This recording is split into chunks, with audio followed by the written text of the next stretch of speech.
Welcome to Chatter. I'm David Priess. This week, political sociologist and author Kristin Surak on the global citizenship industry. The rights we have as citizens, we often think about them in terms of what we get inside a country. But being a citizen of a country also gets you benefits outside of a country in third countries.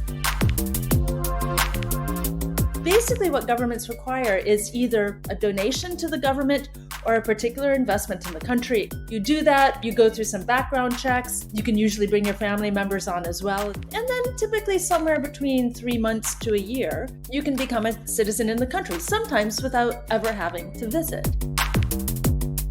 When I was in Montenegro, I'd be like, oh yeah, Citizenship By Investment. What do you think? They'd say, oh, the government's so corrupt.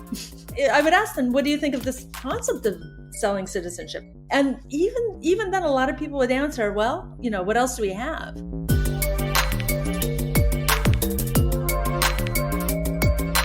Kristin Surak, welcome to Chatter. Thanks very much for having me on. A few weeks ago, I saw an updated listing of what they called the world's most powerful passports. And I think it was a list prepared by Henley and Partners or some similar name that you're very familiar with that I'm not. And not surprisingly, it rated them, I think, by visa-free access to other countries, and Europe dominated. There was, France, Germany, Italy, I think Japan was up there, but 194 different destinations were possible there. And then others just right behind with 190 or more were almost all European other than South Korea. Unsurprisingly, Afghanistan, Syria were near the bottom. And there was a big jump, which was the United Arab Emirates has been climbing in the rankings for years and now is almost in the top 10. And I saw this and it just opened up a world in my mind of questions about how does this happen and how do countries change this and how can you move rapidly in between these categories? And then I thought of you because no one has looked at this, talked more in the media about the citizenship and how it interacts with global elitist culture and travel. So thank you for joining me because I have some serious questions about this and you've done the research and brought the receipts to be able to answer them. How did you study this? How did you get started becoming someone who really understands this global citizenship and passport industry? Well, in a way, it was really by accident. So I'm a sociologist and I'd been doing a lot of work on international migration, focusing on low-paid workers who go to a country, they work for a period of time, and then they're supposed to go home at the end. These are called often guest work programs. So I was looking at how people go to a country, work, and then have a hard time becoming citizens. And around that time, Malta started Citizenship by Investment. So you could donate or invest in the country and become a citizen with spending very little time there. And I thought, oh, this is amazing. It's like the exact opposite of what I'm studying. Rich people buying citizenship in countries they've never been to. So I thought, this will be just like a little tail end to a bigger book on low-paid labor migration. And I started going to professional conferences around this because there's actually a big industry. And I went to these things and I realized, oh my goodness, this goes way beyond just kind of cash for passports, which was how the media was portraying it at the time. And I thought, wow, there is so much going on here. There's, people wanting it for different reasons. There's this whole infrastructure of intermediaries kind of connecting them to countries, and the countries are there as well. It could be huge for these places. And it just really sparked my interest. And, now nearly 10 years later, I feel like I've kind of unpacked how this big global market works. There's a whole lot in there that I want to dig into and explore, but I'm going to go back a few steps. You described yourself as a sociologist, and I think political sociology is a specialty there. And as a political scientist, I'm jealous of that because you basically get two topics that you get to cover and you look at the overlap between them, but also into both. But in your work, you're looking at history, you're looking at business, you're looking at markets, you're looking almost at the anthropological side of sociology. How do you get to do that? I'm so jealous that you found a field and a career that allows you to basically dip into almost every discipline to study what you want. That's why I went for sociology. I had too many wide, varied interests. And I thought, well, sociology, geographers will allow you in as long as you study space, place, and sociologists will allow you to do whatever you want as long as people are involved. And in fact, my first book was on the Japanese tea ceremony. And so I leaped, widely across the discipline to this topic of golden passport citizenship for sale. But it does have a very important connection with my previous work in the Japanese tea ceremony, is in that doing this kind of research is enormously fun. So not only did I get to tell a story that was about history, about interaction, this anthropological side, the geopolitics of it, the political economy of this, as you rightly pick out, I got to do that while traveling to 16 different countries. Yeah. I didn't even know that Vanuatu was a country until I realized it was selling citizenship. And hey, then I had a great research excuse to go there. And so I would go around to these different places and then submit my research expense budget, or research receipts Mm, to the university. And they all happened to be for tropical islands, as that's was great. often pointed out to me. There was a little bit more than that. There were some fun global hubs too, but it was enormously fun to really put my own passport to good work to trace how this market operates. It's a fascinating slice of academia to get into, where the least fun places you went are places like Dubai, London, and Paris, because the bulk of the research, as I've read up on this topic, it's St. Kitts and Nevis, it's Antigua, it's Vanuatu, it's a lot of very comfortable climates that you got a chance to do research in. I'm jealous. My original research for my dissertation was limited to mostly the Arab Gulf region, and I ended up spending some very hot times in those. Like you mentioned, the guest workers. A lot of the countries with a lot of the guest workers were where I was most of the time, and I kind of wish I would have gone for a study of the Caribbean or the South Pacific, but bygones, right? So, as someone who's worked in this area, you described it as, I think, citizenship by investment, the CBI. But that's not how I've heard it in the media. It's almost always about buying passports or buying citizenship. Are we talking about the same thing, or is there actually a distinction between how the mass media portrays it and what the actual programs are like? Yeah, that's an excellent question. In fact, even with the book title, I hesitated for a long time to call it the Golden Passport, Mm, because there is a big difference between citizenship and passports. I went with it in the end, in part because that's what people end up referring to. It's sort of catchy, etc. But I'm really glad you brought this up, because what I study is really citizenship by investment. And that's different from just buying a passport, and in a couple of very important ways. So, any sovereign can grant citizenship to whomever it wants. And you can negotiate this as well, especially if you have a lot of money. A lot of US tech billionaires are doing that right now with, PayPal founders Peter Thiel has negotiated with the government in New Zealand. Snapchat's founder Evan Spiegel has negotiated with France and gotten citizenship. And so you can become a citizen by negotiating with the government. You can also just get a passport through a lot of different mechanisms. The citizenship is not equal to a passport. A lot of citizens don't have passports. Most US citizens still don't have passports, but of course they're still citizens. And not all people with a passport from a country are citizens. A lot of people with diplomatic passports, for example, are not citizens of the country that they're representing. mm-hmm. So what I'm looking at with citizenship by investment are really formalized programs that make this opportunity possible. Yeah, and you can go on to any of these government websites and figure out what you need to do and just tick the right boxes, and then you're in. Basically, what governments require is either a donation to the government or a particular investment in the country. It can be in a business or in real estate. They'll specify. You do that, you go through some background checks. You can usually bring your family members on as well, as with many naturalization cases. And then typically somewhere between 3 months to a year, you can become a citizen in the country, sometimes without ever having to visit. And in terms of, what this costs then, for a single person, The cheapest option on the market right now is the island of Dominica, where it's about 100,000 US dollars. It can be a little bit more once you add in the fees. But if you want, something like Malta, which is a EU member state is like becoming a citizen of 27 other countries because you can go Mhm. live freely around the EU.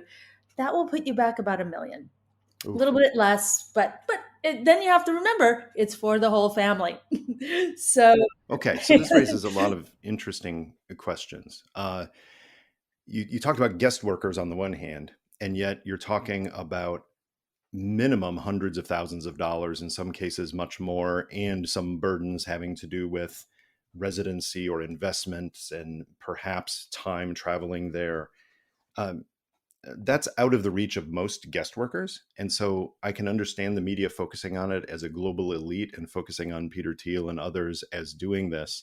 But there really seems to be two markets you're talking about that perhaps go through similar mechanisms for some countries, but you've got two different motivations from the individual side for doing this. The ultra wealthy have motivations that I hope you'll explain to us that seem, at least to me, different than what a guest worker's motivation would be. So let's hit the first one first. Let's talk about those global elites and why it is that someone who's a US citizen, presumably, what's the appeal of having New Zealand citizenship? Or if you're someone else who's a wealthy international, probably ultra wealthy international magnate, why do you want to be a citizen of a Caribbean country?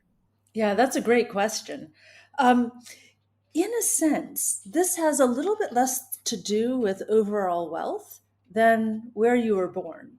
So it's interesting. There's one of the things I found fascinating in studying this field, which I started in 2015. So it's been nearly 10 years now, um, is that there's been this huge expansion of the number of US citizens who are going for this. When I first started looking at this field, it was still pretty rare to get um, Americans doing this. And it was usually because they had been an expat for a very long time. They weren't in the US, they were tired of paying taxes, or very often tax wasn't even the main driver. It can be hassle banking abroad, et cetera, et cetera. But since COVID-19 and since the hyper politicization of US presidential elections, which we're seeing even now once again, there's been a huge increase in demand from US citizens, basically to hedge their bets. It's about having not just a plan B, but a plan C, plan D, plan E, and making sure that all doors are open. Let me interrupt you there because I'm curious about what that means for Plan B, Plan C. Because to get personal, if you don't mind, you're a U.S. citizen, Yep. but you also went through a process to also obtain British citizenship, if I recall. Um, you didn't do it as far as I can tell, as some kind of political escape plan. But what is the escape plan? Because if you think there's going to be political chaos in the United States, and it will affect you personally to such a degree that you want to have another citizenship, presumably you want to do things like avoid extradition or avoid something that the US government could do to you. But most dual citizenship programs don't do that. So explain to me the Plan B, Plan C thought process for some of the global elites. Oh, sure. Well, especially for the very rich, very wealthy Americans, it's about keeping doors open. Mhm. So, especially during COVID-19, suddenly having a US passport was not enough to get you into Europe. But if you had, for example, citizenship in Malta, residence in Portugal, one of those options, then you could. Similarly with New Zealand, if you happen to have your yacht in the South Pacific and needed to get medical attention, that would be one way to make sure you had CYA insurance to do so. And that's the thing I think with very, very wealthy people. For them, this is, chump change. It's not much, but it does make sure that you have different options open for you. So it's not, journalists have done excellent work coming up with some criminals and money launderers and sort of bad apples who've Right. gone through the programs, who've gotten through despite the due diligence checks, et cetera, which are concerning. But the vast majority of this, in terms of future planning or the plan B sorts of things, it's a little bit more mundane. And what's interesting too, and this is the case not just with the very wealthy, but migrants of all sorts, especially if they're business people, they'll pick up an insurance policy, sort of plan B. But even when everything is hitting the fan in their home country, they're still reluctant to leave. So Mm. Lebanon a few years ago, Yeah. Um, had massive inflation. It was a moment of crisis. Especially after there was that massive explosion. A lot of Lebanese business people have options to live outside. They've secured this long in advance, but were very reluctant to leave precisely because their business interests were still there. And so that tends to be the sort of thought process, keeping doors open. At the same time, though, there's another set of wealthy people, and not even in my fieldwork, I found it kind of interesting because it was a population that would get described to me as the poor millionaires.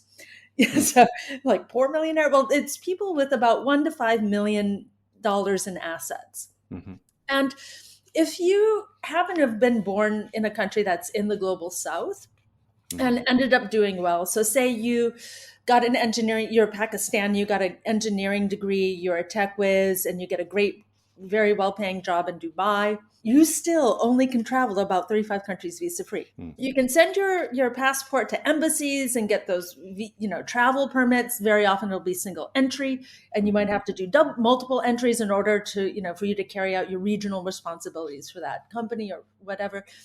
In that case, it can be worth one's while. As one interviewee I had put it, she gave up buying another Mercedes in order to just get one of these passports to make her life easier as a international business person. That does seem like a good practical trade-off. I mean, if, for example, if you're at a certain level in a corporation or as an entrepreneur, and you have business meetings that face-to-face facilitation, really is important for, you can't race to a meeting in Paris on a Pakistani passport. No. But if you get a passport from presumably one of these countries that is enticing, then you could make that meeting tomorrow if you needed to.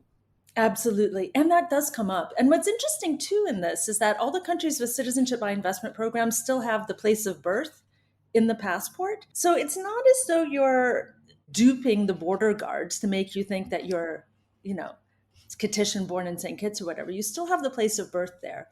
What people will often do in those cases as well is how one person phrased it to me was complete the passport by getting a multi-entry visa to the US. Hmm. Because many countries, their consulates will, go ahead and give you a visa without, too much hassle. If you're from a country with a fairly low GDP, if you already have a multi-entry visa to the US, because they Oh, feel that's like Uncle Sam has done the vetting, you're good to go. If you're good in Uncle Sam's eyes, you're good in our eyes.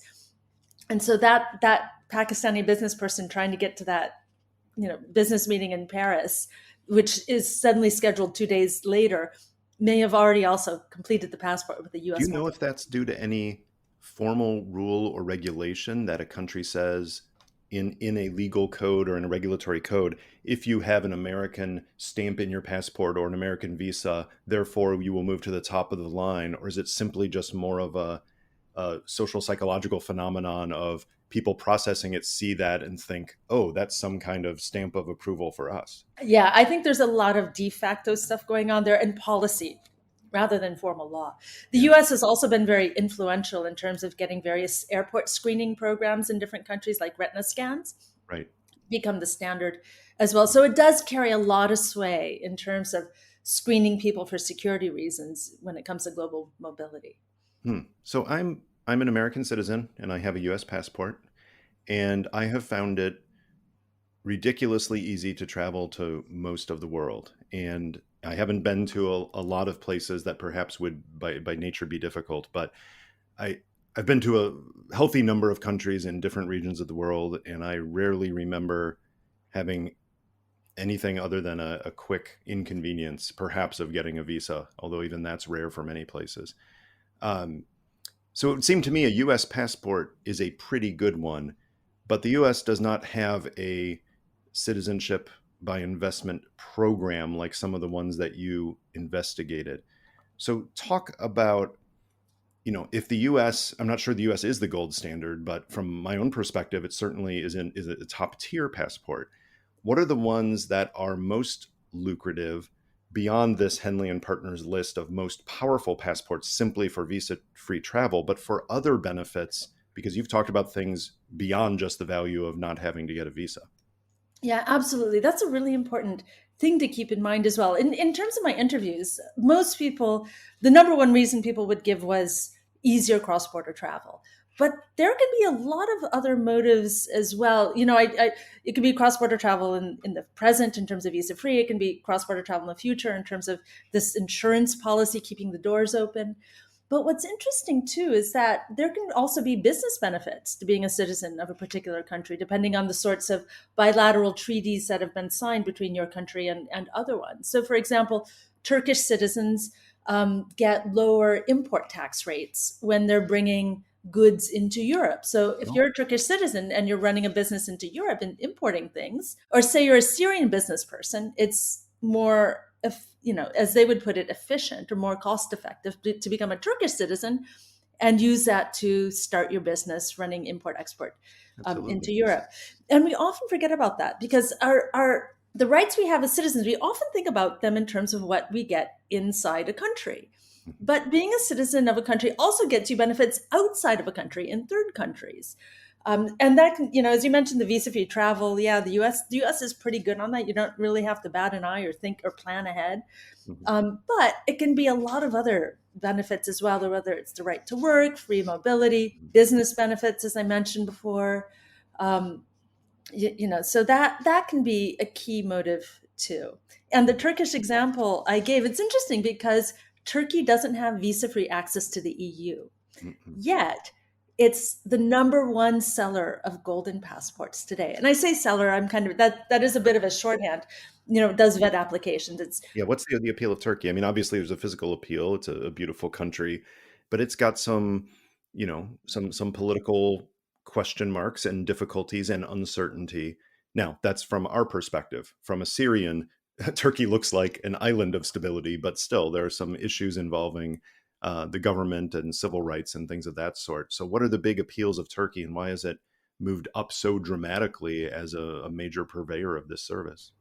Yeah, absolutely. I mean, what part of it has to do with the region. So as you mentioned, Turkish citizenship isn't going to give you EU citizenship or visa-free access to the EU, but it's still better than a Syrian, Afghani, Pakistani, Iraqi, Iranian passport. It also will still naturalize Russian citizens. And it's one of the few big countries to be doing that still. Wow. And this I find very interesting in terms of the geopolitics as well, because we often think of citizenship as a sovereign right of a country. I mean, shouldn't the government get to decide, or even the people get to decide who gets to be a member or not? But actually, the U.S. has been pretty successful at imposing its foreign policy Mm. onto the naturalization policies of other countries. There's 5 countries in the Caribbean with these sorts of programs, along with Malta, which has visa-free access to the U.S. Mhm. And the US has leaned on all of them and said, don't naturalize Russians. And Mm. they have stopped accepting applications from Russian citizens. And similarly, when Trump started his travel ban lists, Right. the Caribbean countries fell into line, and they would sometimes tweak around that. Okay, maybe we'll start looking at Iranians if they've been outside of Iran for the past 10 years. Something like that. A lot of people in Dubai are actually from Iran who left in 1979. Yeah. Um, and so they would begin to work around it in those sorts of ways as well. But Turkey has not given in to those sorts of pressures. And Yeah. Turkey will still naturalize Russians. Now, I'm old enough to remember, Kristen, when um, Cyprus was being mentioned a lot, as well as I think Montenegro and some others, but it was being mentioned a lot as a place for Russians. Yes, the ultra wealthy oligarchs, but also some of what you call kind of the poor millionaires. That a lot of Russians were obtaining properties and presumably some citizenship and through naturalization in Cyprus and others. But now has Turkey overtaken that for Russia? Oh, for sure. Well, Cyprus shut down its program in 2020 after Al Jazeera exposed some massive government corruption going on around these Tell programs. us about that corruption because it seems to me this is rife for corruption when you're talking about making a donation to the government in order to get these benefits. There are some legitimate concerns about money laundering and criminal activity that could come up. It's not all mundane. So how did that play out in the Cyprus case? Well, yeah, and those questions are important. It kind of depends on how any of these programs is run, what goes on the ground. So in the case of Cyprus, Al Jazeera had some undercover reporters with video cameras who went in and were able to capture on video the head of the House of Representatives saying that he would basically help provide a workaround to a bogus applicant who apparently had a criminal conviction in China, and he would Yeah, that's still a be problem. willing to work with that. But this would be done through payoffs to one of his colleagues, happened to have been a communist parliamentarian who had a massive real estate project. And if you paid 10 times the expected investment amount, they would get you through. So I think that that's one of the things that can happen with these programs. The programs themselves, um, especially over time, it depends country to country. But if you look at, say, for example, many of the programs in the Caribbean, Cyprus, Turkey is a slightly different case because it kind of runs it on its own. Um, Over time, there's been a increasing kind of due diligence, hiring um, big international due diligence companies to do background checks for big international banks to check on who's coming through and make sure people are clean, asking for things like police records, running things, not only through big international databases of the most wanted, but also past the Americans, and checking to make sure that nobody has been refused a visa, a travel visa to the UK or to the EU, and these sorts of things. So a formalized program can operate in a pretty strong manner. You can't expect it to be 100%, but it can be really, really good. However, that doesn't necessarily stop the possibility of working around a formalized program as well, as can happen in any sort of country too. Absolutely. I recently put together a paper about just how people can access passports or visas, um, in a relatively easy manner, just by converting, money into these sort of, effectively travel documents or travel permissions. Mhm. And there's a lot of easy ways to do it. Uh, Not so just through these programs, it's and it's not just about these programs. you've raised the issue of the vetting that goes on, and I can understand from a government point of view. Of course, you want to do some serious vetting. Most countries don't want criminals, money launderers, and others. And there are exceptions to that. They do if they give enough money, because for some countries with a low GDP, that can be very important for providing public services and other things. But as a general rule, you don't want that. And yet, the governments that are smallest have the least capability of doing extensive due diligence, especially in places like Yemen and Syria and Pakistan. You don't see a lot of Barbados diplomats who are able to run around and do that directly. So part of this industry from that end is these companies that basically do the work for the governments. Describe how that process works in terms of the range of options for governments, in terms of providing concessions, in terms of playing the market, or in terms of doing some of it themselves. Yeah, that's an excellent question. When I first started working on this, one of the things that I learned very, very quickly is that if you have a country with a population of, St. Kitts, the population is about 55,000 people. Dominica is about maybe about 65,000. Sometimes it's only 100,000 people. If you think about what it takes to run not just a town, but a whole country, with that as your effectively population base, and then especially if you're a small island, you have to import everything on top of it. It's really, really challenging. And what's, I think, also important to keep in mind too, especially with these microstates, that is countries with a population of less than a million, often they've got huge diasporas because the real go-getters know that their real opportunities are elsewhere. So these are cases I found very interesting where the quote unquote nation, the members of Mhm. the group, tend to be much more very globally dispersed. They're very different than just what's the population inside the country in the first place. And then you can have a lot of interregional migration Mm. um, as well. So it becomes a complicated story in terms of identity and how we imagine countries to be constituted. But this point of low infrastructural capacity is huge. Um, even putting up an embassy abroad costs a lot of money. Being able to, access really good databases and carry out really good assessments, knowing how to read bureaucratic documents produced in another country for another bureaucratic system and know what that means and be able to assess that. And maybe it's a country where there's still a very big cash economy. So what does that mean? If a person has accepted cash, are they a criminal? Or is that just the way that business is done in that places? How do you know? And so that's where I think this increasing importance of professional due diligence firms has been really essential for these programs to really begin to streamline. So what the core part of the market, the main parts that I'm looking at in terms of the book, it doesn't, Cambodia sells citizenship, and I don't think Cambodia is doing this stuff, but the countries that are really dependent on it, and that also have things like the US pressuring them, do hire the same due diligence companies that major global banks hire to do boots on the ground checks of individuals. So they'll have a network in each country. They'll have people who are used to, who will be able to, go to different offices, check on the identity of the person, who are used to being able to interpret those documents, and they'll write a report for the countries. Mm-hmm. Now, what the bureaucrats in that, or the politicians even in that country, does with those reports is another question. But there has, I think, been an important role for the private sector almost in these programs in order to make them more solid. They would be if just the government were running it on its own. Which is, some people would say, oh my God, that's very neoliberal. But when we think about it, there's actually, in terms of international migration, there's a lot of outsourcing to private sector companies. So, if you're getting on a plane to travel internationally, who's checking your passport? Mm-hmm. It's the airline workers. Yeah. For example, it's not bureaucrats from that country who are stationed in every single airport to make sure you're the right person.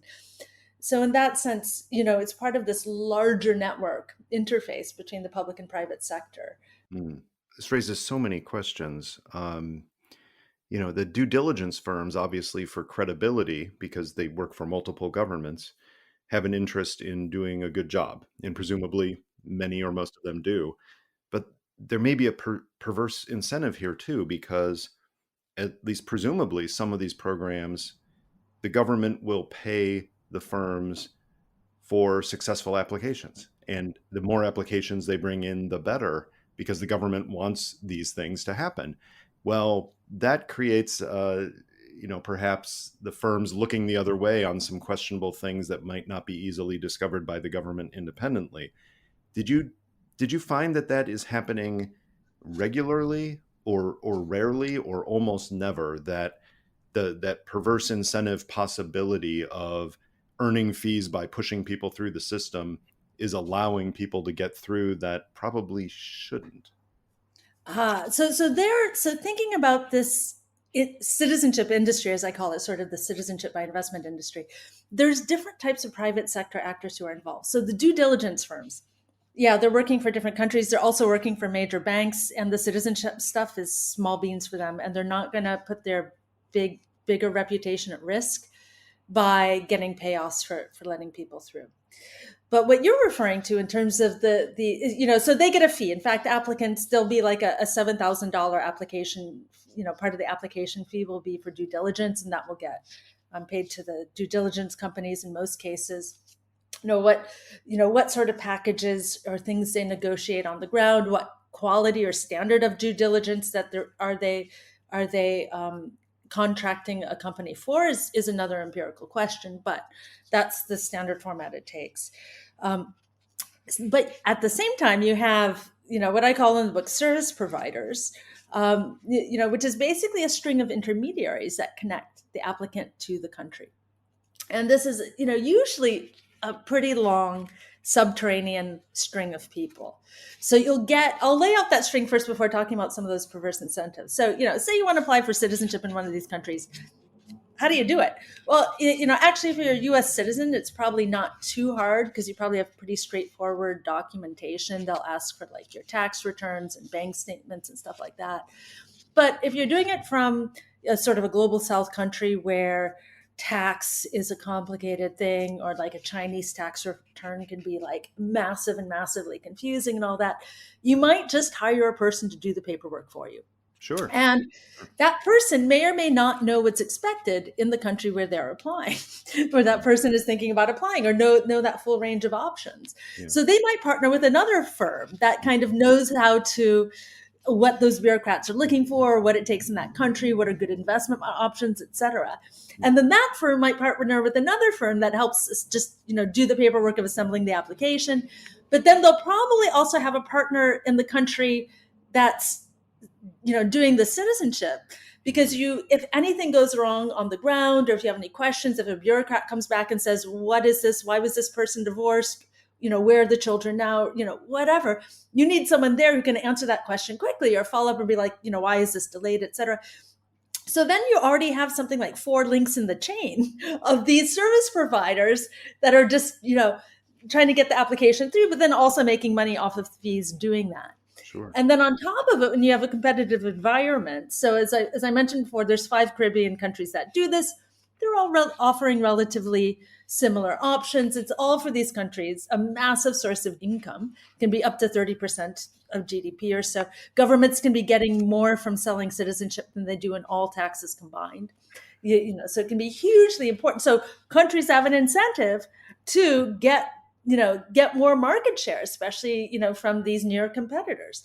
So they do often then offer incentives or bonuses to service providers for bringing in applications, meaning approvals.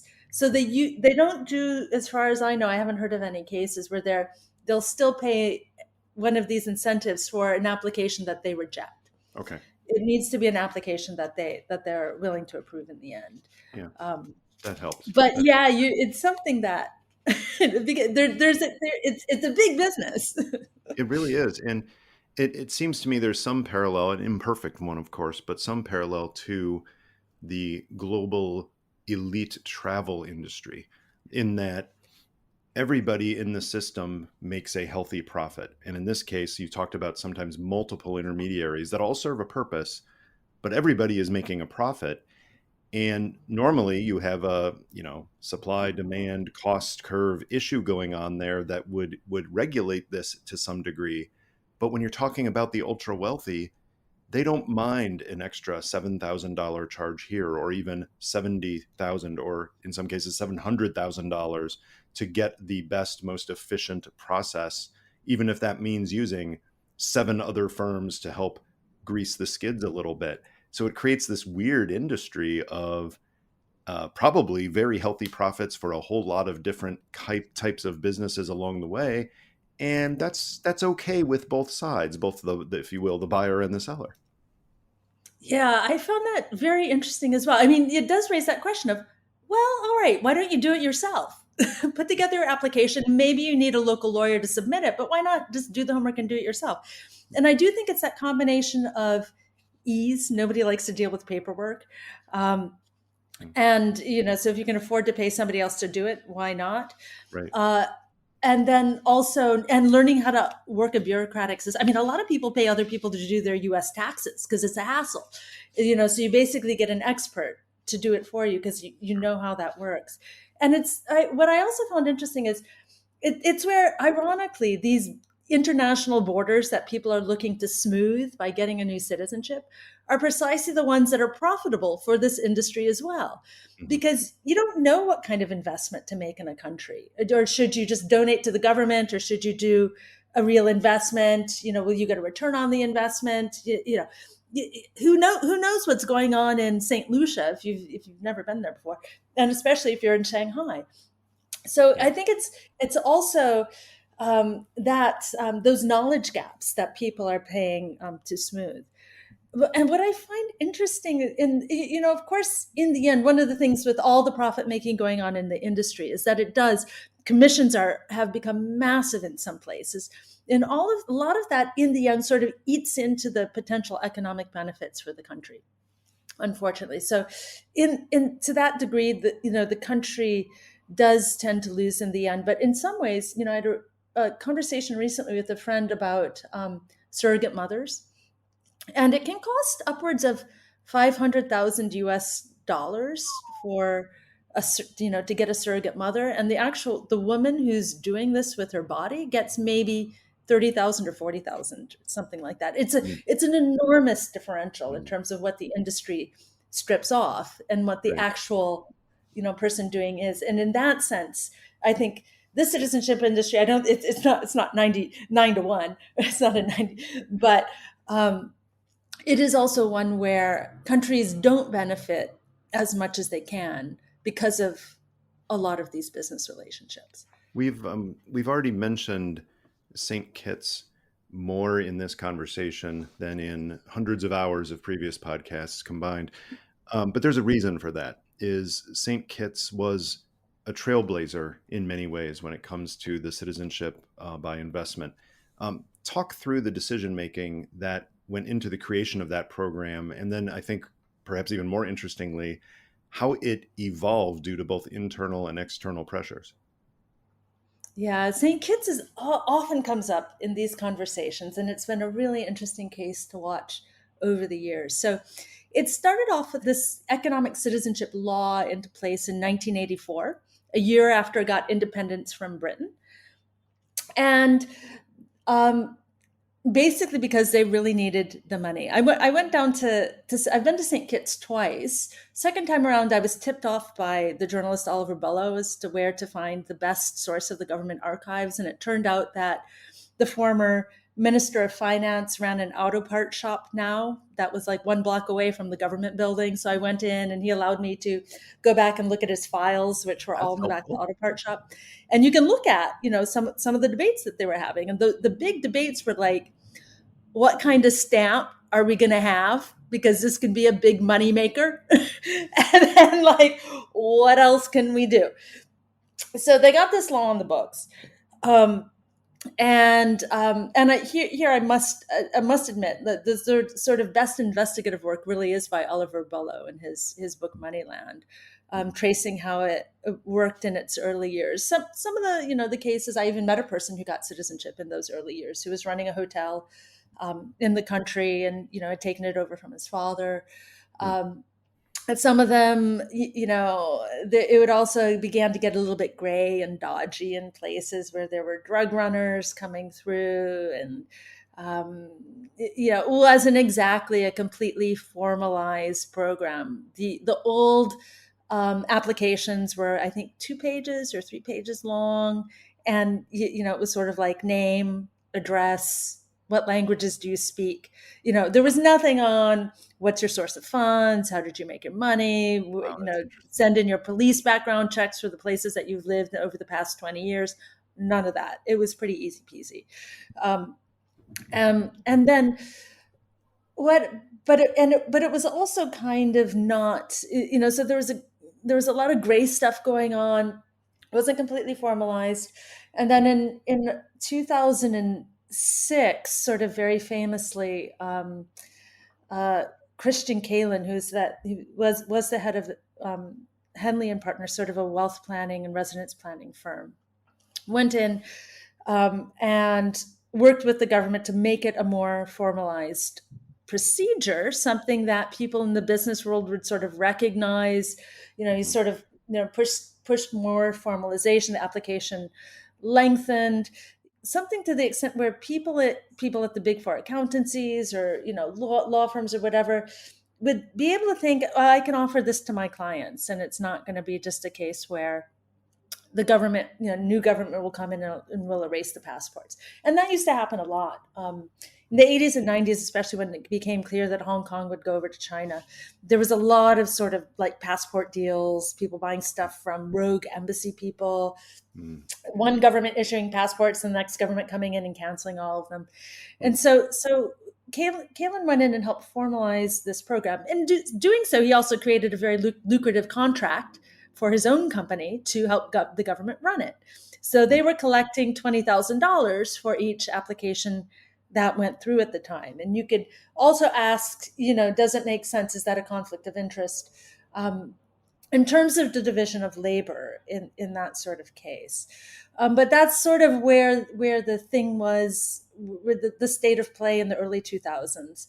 And more countries in the Caribbean started getting on board. It became a model that could be exported, and Henley and Partners was would knock on people's doors, but other competing firms working in the space would also start doing that, and trying to get more countries on board because it's very obviously very, very lucrative for them as Sure. well.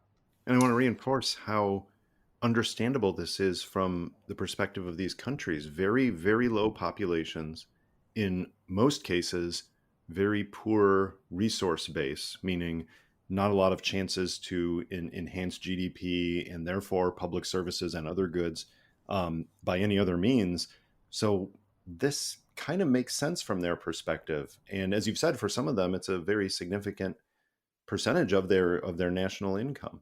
Now that's different for most European countries. That is, and they've also gotten into this game. We talked a bit about Cyprus, but Malta has been a big one in the past. Some others have explored it. Now Turkey's playing the game. But for European countries, there's a different dynamic in that, especially the ones that are EU members or prospective EU members, you've got this supranational organization that, on the one hand, acknowledges naturalization is the province of individual member states. On the other hand, takes a strong and understandable interest in who has free access across the union. So, talk through that dynamic and how it's played out with the EU kind of evolving to play more of that role in soft regulation of the citizenship industry from European countries. Yeah, what there that's also been a very interesting transformation. Back in 2013, when Cyprus began expanding its program after the quote unquote haircut imposed by the three major institutions with the European Union, the European Parliament recognized that it had a citizenship by investment program, but said we don't have competence over it. That's the purview of EU member states. A little bit later, when Malta started doing this, it was all over it. And part of that is a story of the politicization in the case of Malta, a very complex story of power politics. And there, I'll just refer you to the book because it's a complicated one to kind of lay out very briefly here. But that got the European Parliament and the European Commission got this on its radar and made it into like a really big thing within those two institutions.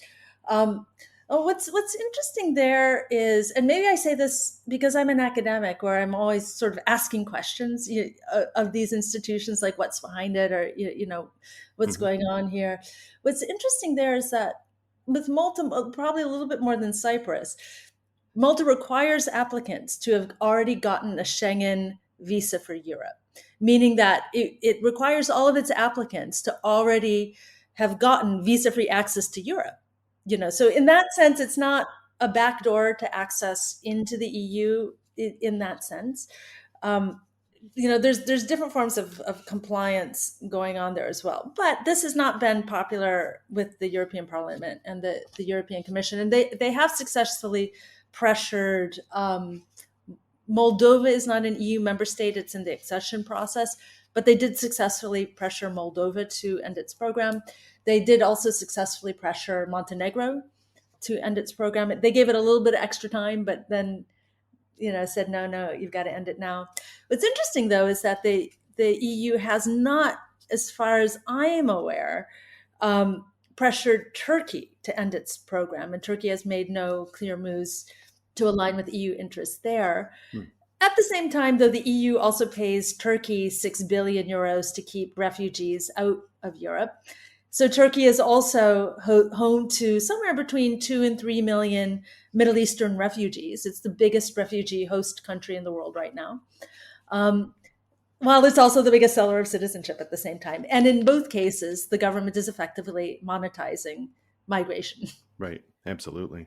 So I want to turn to the true sociology of this, and what almost seems like anthropological work of some of the actual people involved on this. And I'd like to focus on the buyers, if you will, the people seeking global citizenship, because I would bet that if you asked 100 people on the street, and this is probably the only kind of research that you didn't do, but if you did polling in the United States and asked 100 random people how they feel about the concept of paying for citizenship somewhere, um, I think most people would associate it with things like corruption and criminal activity. It was just that's the mental model that comes up.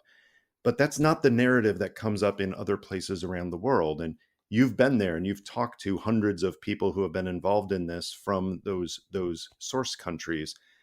How do those narratives differ in terms of how people see the prospect of buying citizenship? Yeah, that was one of the most interesting things I found in doing the research. I didn't have time to really embed myself for months and months and get into those, deeper conversations about what does national membership mean to you, or whatever. But whenever I traveled, I did ask whomever I could find. I said, I'm working on this. What do you think? Or what are your opinions? And one of the things that struck me most in St. Kitts, was that there was a huge range.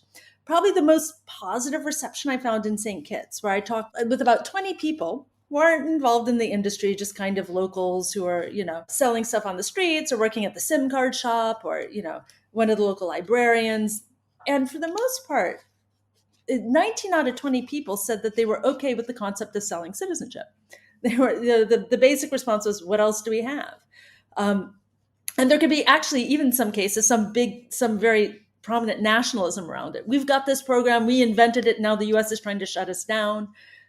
Was the response I got in some cases. Other people, it was usually if they supported the government in power. They've got regular turnovers in the elections. If they supported the government in power, they thought the program was great and the previous government ran it into the ground.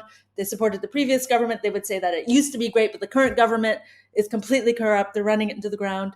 People would ask, this is supposed to be bringing in a lot of money. We don't see all of it and where it's going. And so there'd be important questions about how that money was being used that would come up. But the concept of selling citizenship was strongly supported in St. Kitts. In other places, there could be more hesitancy. Malta was probably at the other end, where it had become very politicized. And after the murder of Daphne Caruana Galizia, was very politicized, even more extreme, with a lot of street protests. Um, and and so there you could, it was a much more divisive political issue. In Cyprus, I was there 2 weeks before national elections. Wasn't even on the electoral radar. Nobody even mentioned it. Nobody cared. But that was before this big Al Jazeera expose. When I was in Montenegro, the first thing out of anybody's mouth was, I'd be like, "Oh yeah, citizenship by investment. What do you think?" They'd say, "Oh, the government's so corrupt." and, but it was interesting after a while. But I would ask them, "What do you think of this concept of selling citizenship? Do you think?" And even then, a lot of people would answer, "Well, what else what else do we have?" Hmm. Now, the people seeking this, harder to get to many of those people, but from the exposure you did have to the people who were trying to get citizenship, um, obviously we've already talked about the different motivations for, refugees or relatively less wealthy people versus the ultra wealthy, but um, did they feel like this was a right they had to try to go for the best citizenship out there, that of course we should be able to buy, essentially potentially buy a passport? Or did you get the sense that they saw it as they kind of had the big con, that they understood that they were in fact, if not duping the system, that they were playing the system to their advantage because they had the tools to do so? Number one, it was difficult to get individuals who are actually going through these programs, in part because there can be a lot of concerns about privacy. Also because wealthy people tend to be, it's sort of like, why should I talk to you? What's in it for Mhm. me? All I see is risk. Right, Um, right. so it was difficult. I talked to a lot of service providers, but I did get, I think, about nearly 20 people who had done the programs, or were looking at options to get what they thought about this. Um, and there, in general, there wasn't a sense of, I found the complexity of the answers very interesting. It wasn't a sense of, I'm just going to buy this in because I can do it and I'm going to dupe the system. There was a lot of kind of, especially for people from the global south, recognition of the inequalities between passports and what that means if you're being active and successful in a globalized world. I remember one interviewee from Iran, when I would push her on any of her answers, she would say, "You just don't understand because you've got a privileged passport. You don't understand what I have to deal with." Yeah. Um, at the same time, there were also interesting. I remember talking with a couple of young people where their parents had been successful in business. This was a very common thing, but people would say, but I also encountered this, sort of face to face as well. Their parents had been successful in business, and they didn't want their children to face the same barriers that they did. So they would be getting citizenship for the children, but not even necessarily for themselves. Hmm. And sometimes these children, so they'd be young adults Yeah. in effect, but the parents were, in a sense, were, trying to make their lives better. And sometimes they would be, effectively third country kids. They would have been born in a country where their parents didn't have citizenship and moved multiple times and went to international schools and didn't even have a very strong anchoring citizenship identity in the first place.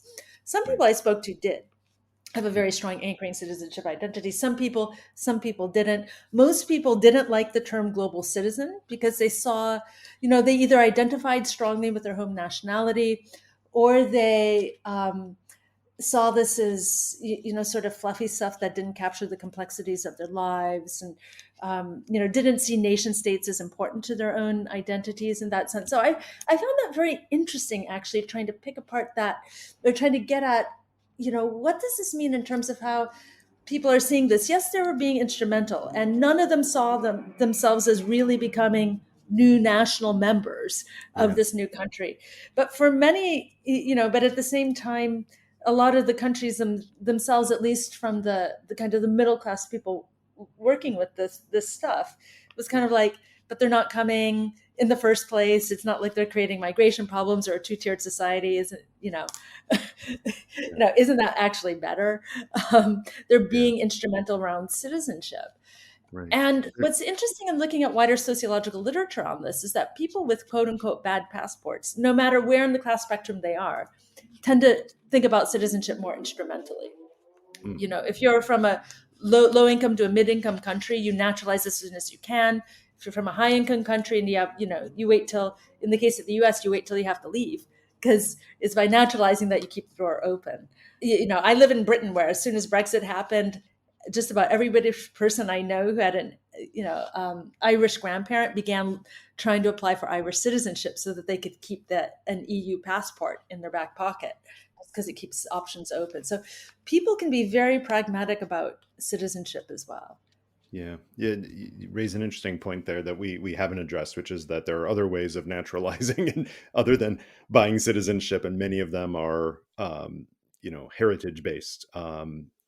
Famously, countries, Ireland, Italy does it, Romania does it, Israel does it. So many countries do it, and that doesn't involve these.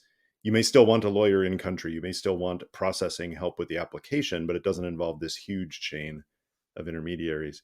But you also bring up the issue of the global south and issues of equity that come up here. And it's like we have the extremes. On the one extreme, you have the fact that where one is born has more impact than anything else on one's status in life. And it's something that's completely outside of any individual's control.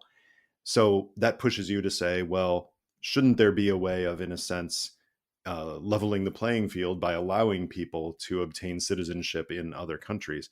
On the other hand, it's not the mass population of the global south that has the opportunity to do this. It is largely an elite phenomenon, however you define elite, because of the cost, because of the contacts, because of the networks, and the ability to even travel.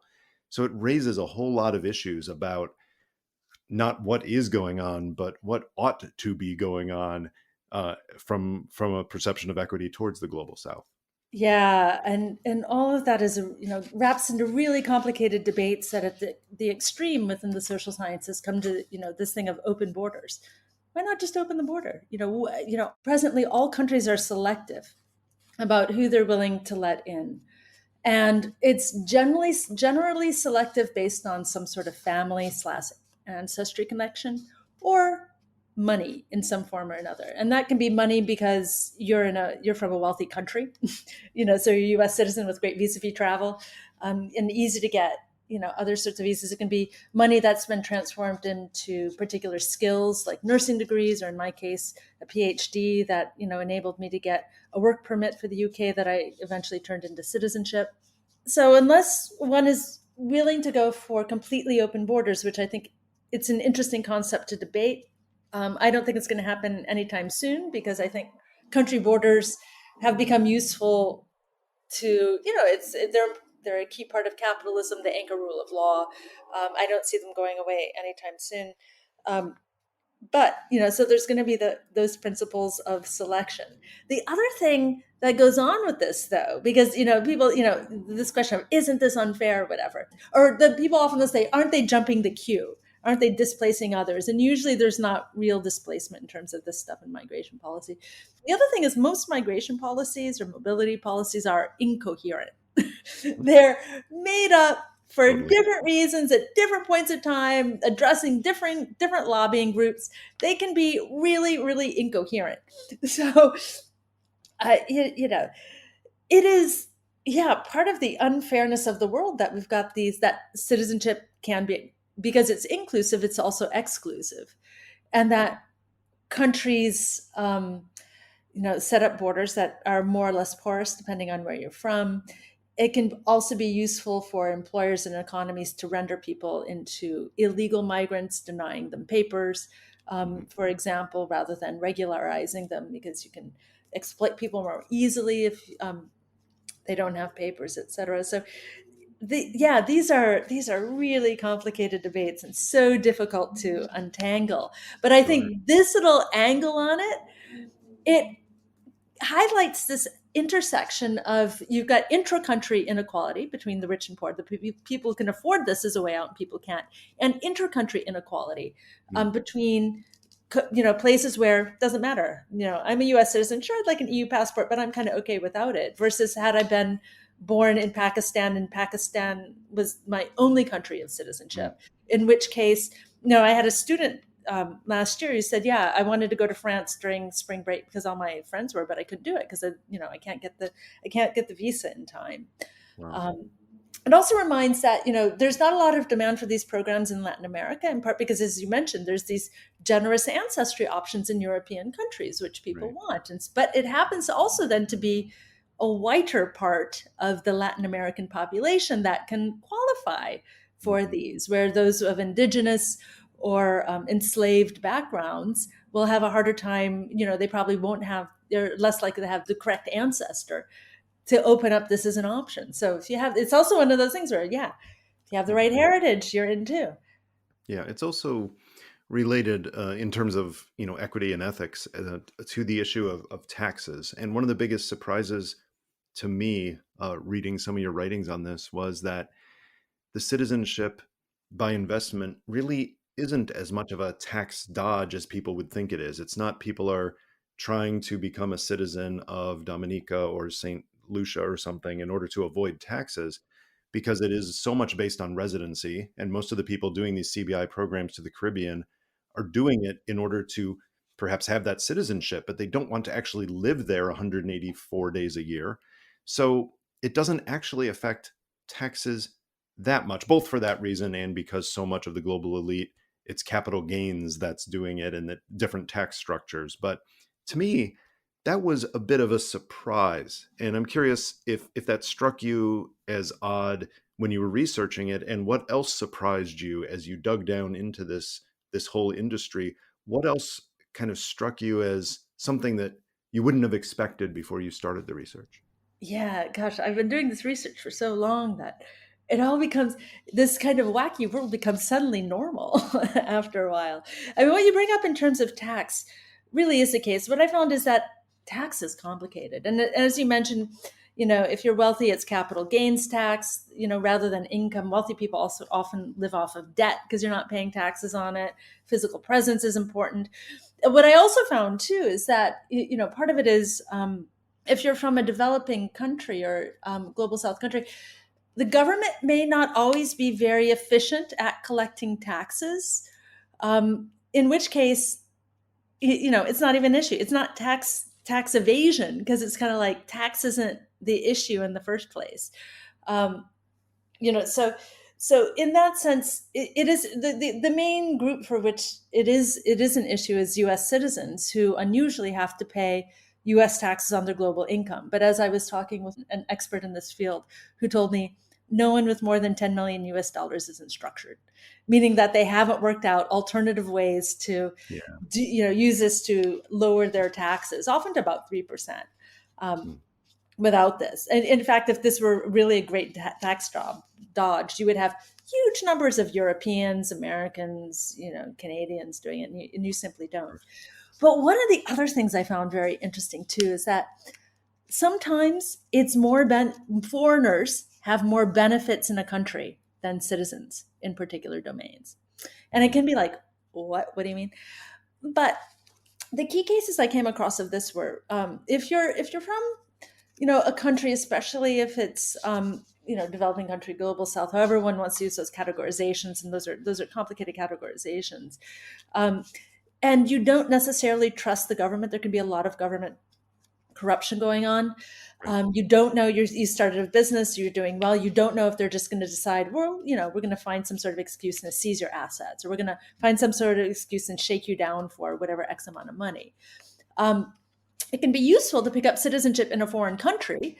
Number one, because there might be incentives for foreign direct investment. So you Mhm. suddenly get to make the most of those bonuses. But you can also make claims to bilateral international treaties and business investment protections under them, and potentially international arbitration courts. So say you're a Vietnamese business person and the Vietnamese government decides to shake you down, you can, make a claim in international arbitration court, Mhm. which otherwise, because if you're there as a business person only on your Vietnamese citizenship, you have to be subject to Vietnamese courts, and you might not trust those in terms of their independence from the government as well. So in that case, being a foreigner brings you more rights. And I did encounter a couple of real cases of that. Another Mhm. one would be China. This used to be the case more. Now, I heard one or two stories of this going on. There are people talking about clients doing this in Taiwan, where international schools are hugely popular. Everybody wants to put their kids in them, English language training and all that. And so international schools put limits on the number of locals, whether it's Taiwanese or Ah. Chinese, who can apply for those schools. So wealthy parents might pick up a passport somewhere else to make their kid foreign enough to get into Wow. this school. Whether that works in practice or not, and whether that passport is also accompanied by an envelope to the principal or whatever, Yeah. that could be another question too. Right. But that's But that another is case where people might, try to become foreign. Yeah, that is surprising. That's not something that's intuitive, but once you understand it, it does make sense why someone in a country would want their kid to have a different passport to have better access to the things they didn't.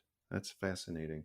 I want to point out one thing that you refer to in your book, which is a database that you've developed of it's a comprehensive assemblage of statistics about the citizenship by investment and residency programs. Talk about the collection of that information and how you use it, and if and how other scholars have access to it. Yeah, that was a lot of work. It was basically collecting every single set of numbers I could on the Yeah. programs, doing a lot of information requests to different governments, looking at Mhm. what's on government websites, looking at newspapers, looking for, other third-party reports, et cetera, trying to triangulate where possible. And numbers in these terms are very complicated. There's a lot that's been said about the lack of transparency around the programs, and I think for any kind of researcher, having good numbers is important. But it's kind of true of any kind of research, especially any kind of even migration research. Getting good numbers out of governments is really hard, no matter what kind of visa category you're trying to study. And it can be tricky too, in part because, like, for example, the Malta process took at least a year. And people would make the investment, they would start the application, make the investment at a certain point, and then get the citizenship issued at another point, and that might be in the next year, might be even in the following year. That was a citizenship by investment program. The residence by investment programs, it can take even longer. So you have these staggered things, so the numbers aren't adding up, and sometimes a bureaucrat goes back and counts in a different way, and so then the numbers will change. retroactively, and then you're stuck going with the data set, which ones do we go with, what's going on here, or so it can be really complicated, trying to figure out which numbers to use, which numbers to go with. But I put them together as best I could, and it's not public yet.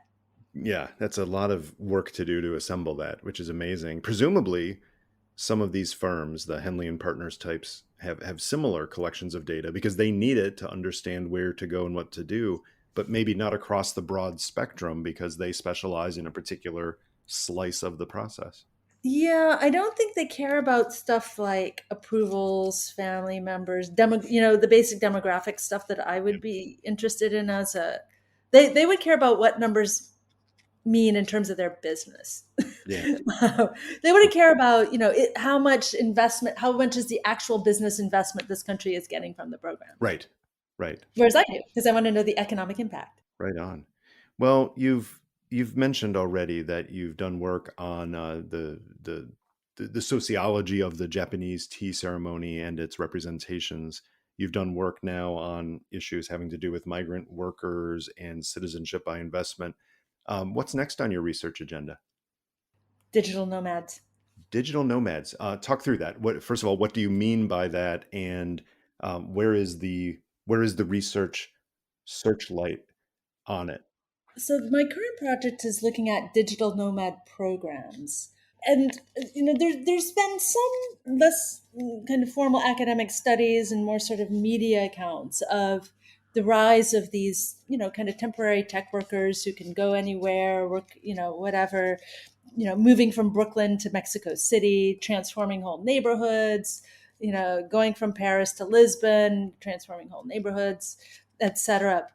What I'm interested in my project, though, is what's interesting with digital nomads, as opposed to citizenship by investment or residence by investment, is here we have countries trying to latch on to what they define as a desirable population, get some economic resources from them, but then they let go of them at the end. So it's not an immigration story of a person moving from country A to country B. These are temporary visas, and a lot of them have legal provisions, meaning that you can't turn it into citizenship. Mm-hmm. It is meant to be temporary. And they'll have limits on, how many times you can renew them. So it's really countries grasping onto a population for a temporary amount of time, letting go of them again. And then these populations trying to decide among countries as well.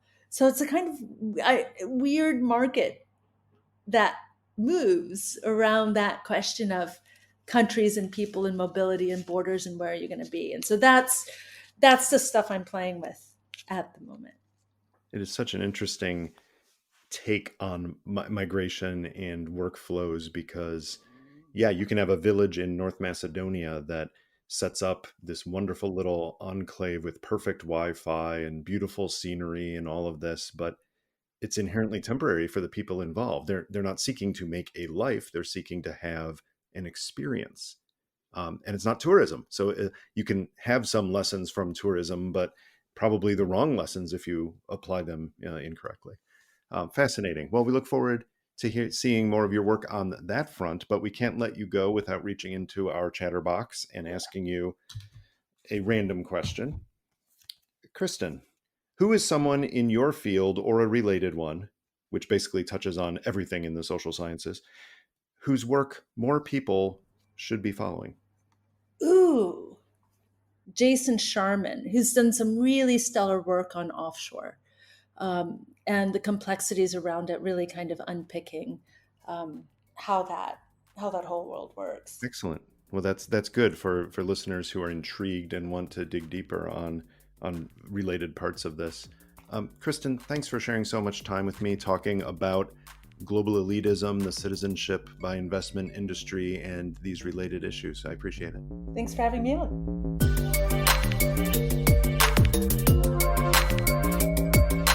That was Chatter, a production of Lawfare and Goat Rodeo. Please subscribe to the podcast and find us on Twitter at ThatWasChatter.